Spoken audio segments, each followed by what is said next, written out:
from whom all blessings flow. Praise him, all creatures here below. Praise him above, ye heavenly hosts. Praise Father, Son, and Holy Ghost.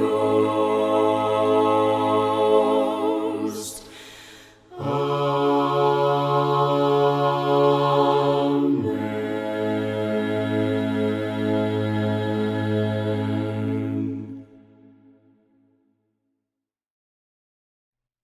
Good afternoon, everyone. My name is Mitch Davis, and on behalf of the Franklin Church of Christ, welcome to our Sunday afternoon worship service. Please join with me in prayer. Our Heavenly Father, we are humbled to be called your children. We glorify and honor your holy name. We have so much to be thankful for, and we are especially thankful for your Son, who gave his life so we might have hope of heaven. Thank you, Father, for giving us divine instructions on how to navigate this life in a manner pleasing to you. We pray we will lean on your strength to draw close to you and your word. And Father, we're calling upon you in these difficult times. Please bestow us with strength to face the burdens that many of us are experiencing. And help us, Lord, to face the changes in our life in a peaceful manner. And Father, we pray the pandemic will soon be put to bed. And Father, in closing, thank you for your mercy as we are weak and often stumble. In Christ's name we pray. Amen. O sacred head now wounded with grief and shame weighed down, now scornfully surrounded with thorns, thine only crown. How art thou pale with anguish, with sore abuse and scorn. How does that visage languish, which once was bright as morn? What language shall I borrow to thank thee, dearest friend, for this thy dying sorrow, thy pity without end? Oh, make me thine forever, and should I fainting be, Lord, let me never, never outlive my love to thee.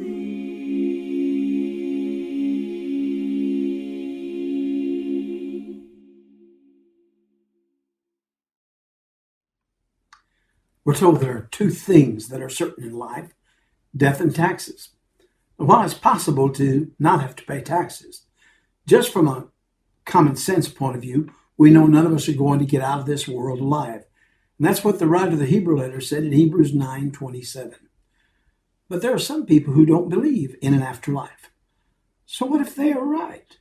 What if, like the dog Rover, when you're dead all over?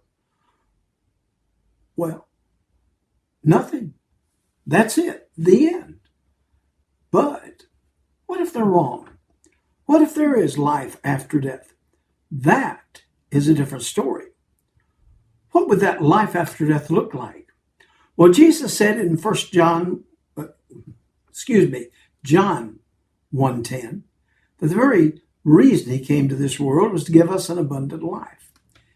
In Luke 18:29 and 30, he wrote, and he said to them, verily I say unto you, there's no man who hath left house or parents or brethren or wife or children for the kingdom of God's sake, who shall not receive manifold more in this present time and in the world to come, life everlasting.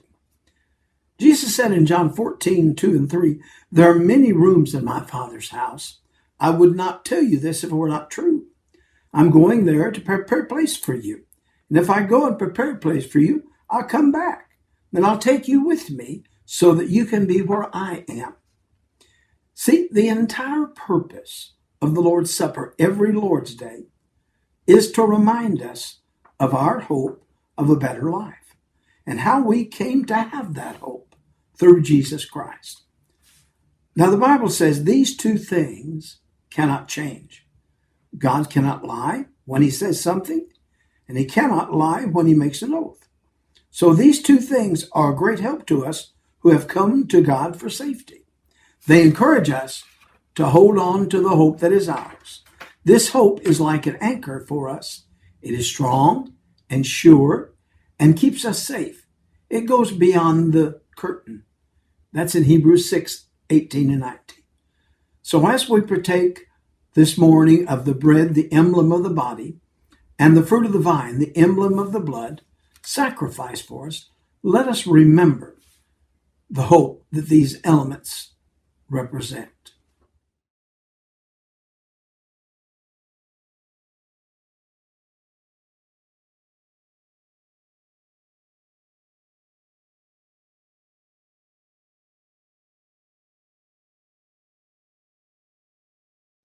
Let us give thanks for the bread.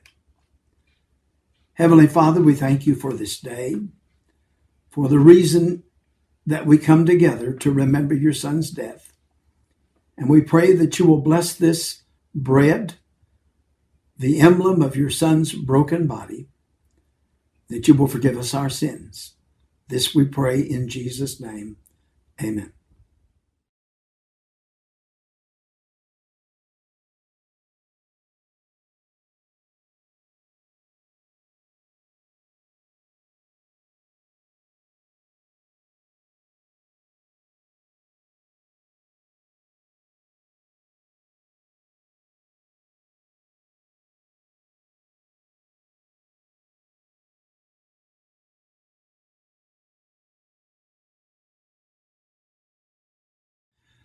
Let us give thanks for the fruit of the vine. Heavenly Father, this fruit of the vine is the emblem of your Son's shed blood. We pray, Father, that you will bless this and bless each of us as we take of it, that we may do so in a manner that pleases you. In Jesus' name, amen.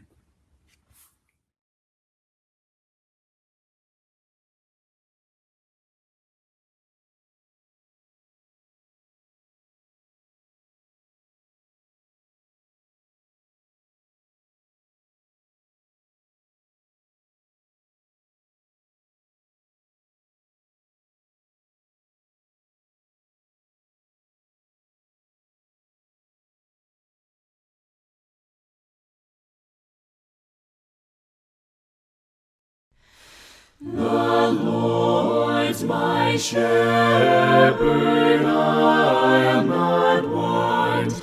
He makes me down to lie in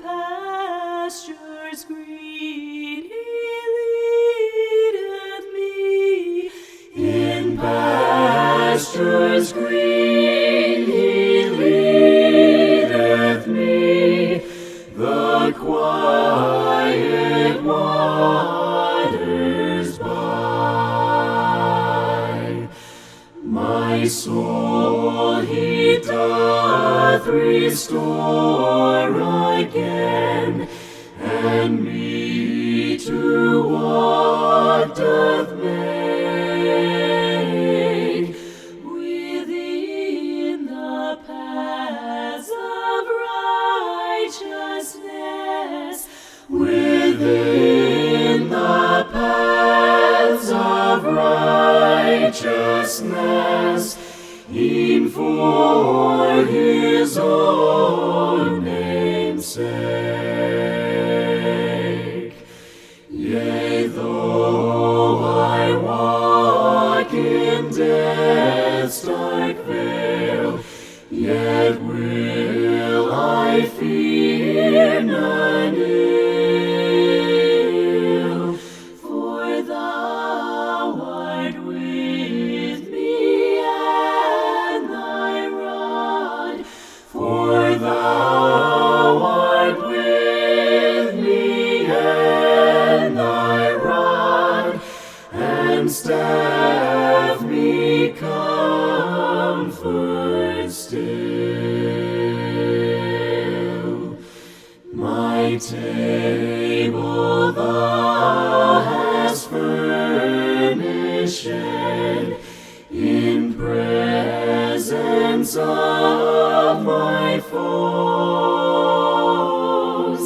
My head thou dost with oil anoint, my head thou dost with oil anoint, and my cup overflows. Goodness and mercy all my life shall surely follow me, and in God's house forevermore, and in God's house forevermore, my dwelling place shall be.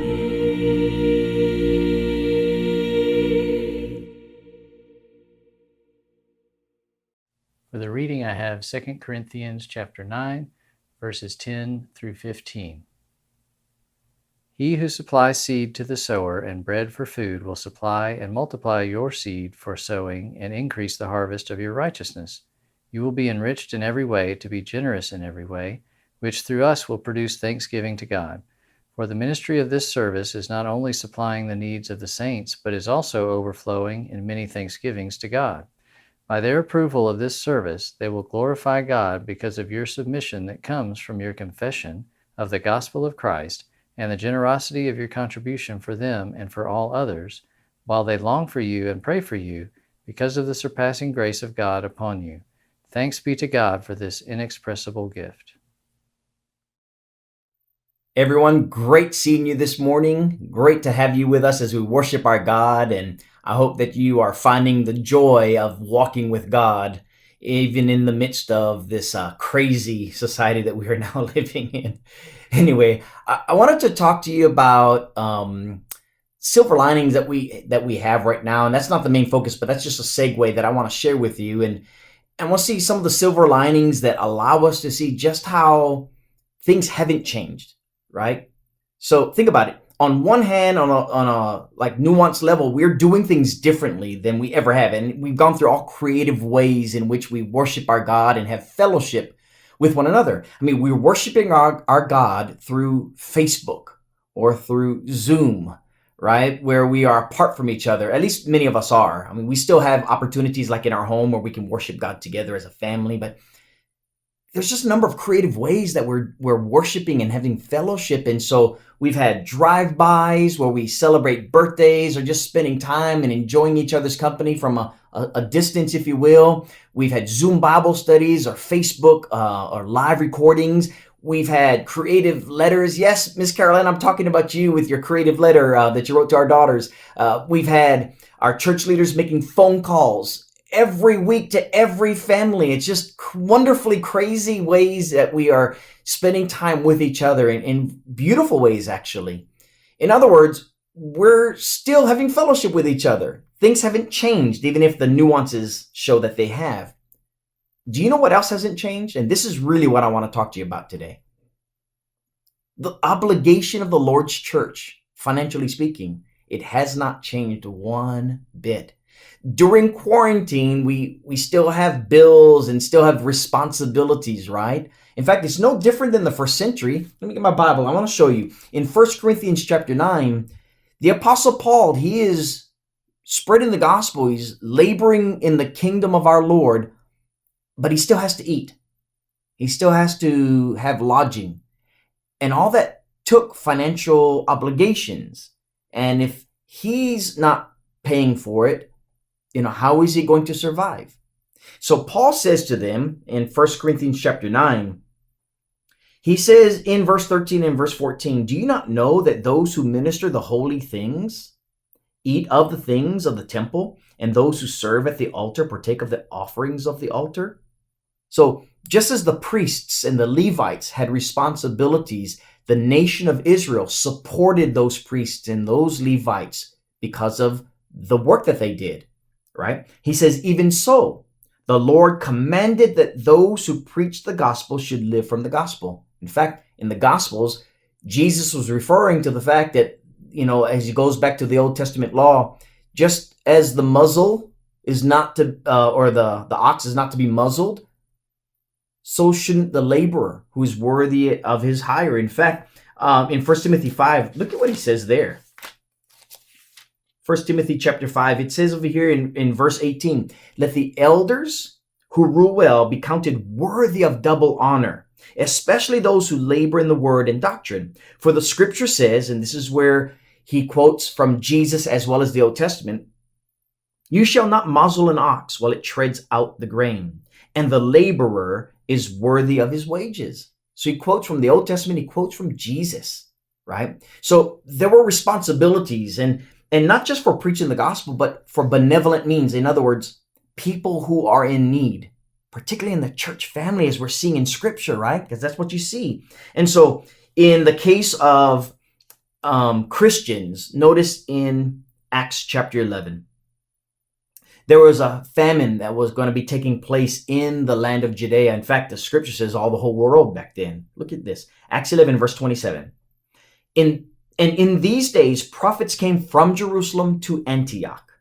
Then one of these prophets named Agabus, stood up and showed by the Spirit that there was going to be a great famine throughout all the world, which also happened in the days of Claudius Caesar. And then the disciples, each according to their ability, determined to send relief to the brethren, to Christians dwelling in Judea. This they also did and sent it to the elders by the hands of Barnabas and Saul. And so because of this pending famine that was going to hit the land, there are going to be Christians in need. And those that had the financial means were going to lay by in store. They're going to put money aside to help these Christians. And it's exactly what was taking place for years, actually, because Paul is on his journeys and he's writing to a number of churches, and one of them is the church at Corinth. He says with regard to this gift that was going to be sent to Jerusalem, he says, 1 Corinthians 16, verse 1, concerning the collection for the saints, I have given orders to the churches of Galatia, and so you also must do. On the first day of the week, let each one of you lay something aside, storing up, just as he may prosper, that there be no collections when I come. And when I come, whomever you approve by your letters, I will send to bear your gift to Jerusalem. Just as Paul and Barnabas was sent to bear this gift, and they would carry this money, carry the financial means, Others from other congregations would have done so, like at the church at Corinth, and they would have traveled with Barnabas or Paul or whoever was on this trip going back to Jerusalem. So these are the things that they did. And in the same way, in the 21st century, we've got the same responsibilities. We've got obligations, right? It did not stop because of a quarantine. And so we have men that are preaching the gospel, whether it's myself or Zach, men overseas, men in this country, a number of whom we've continued to support during the midst of a quarantine. They can trust that they're going to receive the financial means for them to continue in the sharing of the gospel. We have ongoing responsibilities. The electricity here that I'm using for this recording, other bills for the heating, air conditioning, light bills, all kinds of bills that we have, and then beyond of those things, we have brethren who are in need, financial need. So we have a number of responsibilities, and it just doesn't stop because we're not meeting at the building. And so I'm sharing this with you because I want you to take the time to write a check, or right now you can even go to our church website. We've on the home page, there's a place where you can give, right? And you set up an account, and then it just takes a few seconds. It took me less than 5 seconds once I've set the account up, to give. And that way the responsibilities as the church that we have, it's met with the budget that we have. And so I want you to consider that. I also want you to consider, especially those of you who are thinking about your life and your walk with God, right? There was a debt that was paid, something that is far greater than money, that Jesus died for you. And the cost was his blood, his life. And he wants you to join him in his death and in his resurrection. And the way you do that is by dying to self and raising to walk in newness of life. And those who believe that Jesus is the Christ and willing to confess him as such, I want you to repent. And what you're doing is, when you go down into the watery grave called baptism, that's exactly what you're doing. You're identifying, you're marking yourself with Jesus. You're rising to walk in newness of life. And so if you want to put on Christ in baptism today because you believe him to be the Savior of your life, as well as the rest of us who call him Lord and Savior, then I ask you to please do that today. If you need help in any regard with regard to that, or want to study God's word, please call me up or write me an email. Hit me up on Facebook. It's Franklin Church of Christ TN on Facebook, or franklinchurchofchrist.com, and you make contact with me, and I'll be happy to study with you. Hey, listen, until next week, God bless you. Joyful, joyful, we adore thee, God of glory, Lord of love. Hearts unfold like flowers before thee, opening to the sun above. Melt the clouds of sin and sadness, drive the dark of doubt away. Giver of immortal gladness, fill us with the light of day. All thy works with joy surround the earth, and heaven reflect thy rays. Stars and angels sing around thee, center of unbroken praise.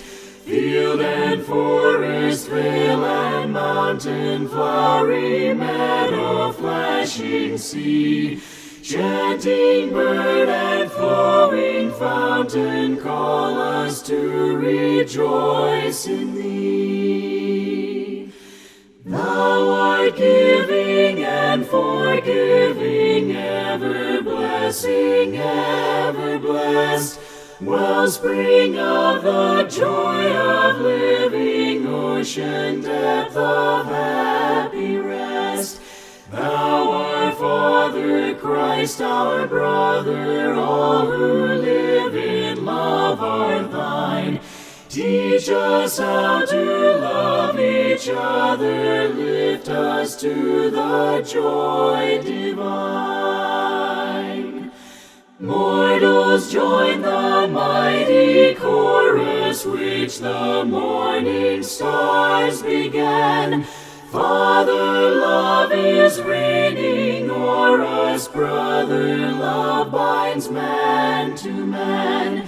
Ever singing march we onward, victors in the midst of strife. Joyful music leads us onward in the triumph song of life.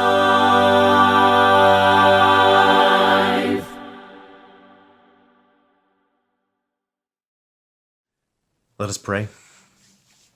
God, we thank you so much for the technology that we have, the opportunity that we have to come together virtually and to study your word, to worship you. I pray that everything that we have done is in accordance to your will, and I pray that you will watch over each and every one of us, keep us safe, allow us to apply wisdom in our actions during this time. I pray most of all that this entire ordeal can make progress to where we can have some semblance of normalcy as soon as possible. Lord, I pray that you will be with everyone who is out there on the front lines, regardless of their job description, keeping everything flowing as normal as it possibly can so that everyone can have their needs taken care of and be able to attain their necessities. And Lord, I pray that you will